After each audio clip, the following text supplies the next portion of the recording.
Oh my word. Is jy okay? Mami, kom help. Yes, Sandy, man. Obviously, is alles hier by die pad gaan. Slaan. My fuck.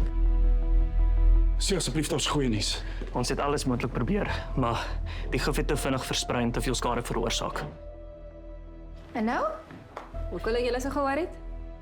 Ons soek na 'n paar oorbelle van my. Skielik net skoonveld. Hoekom vir my, mami my? Marco, dis mos nou nie waar nie. Mamma het nog niks gesê van my matriekuitslae nie. Het jy met die skool gaan praat oor Marco se uitslaa? Marco het 2 vakke gedryp. Daar's niks wat ons daaraan kan doen nie. Suster, help die vrou. Jy kan mos sien sy... Suster, wat maak jy?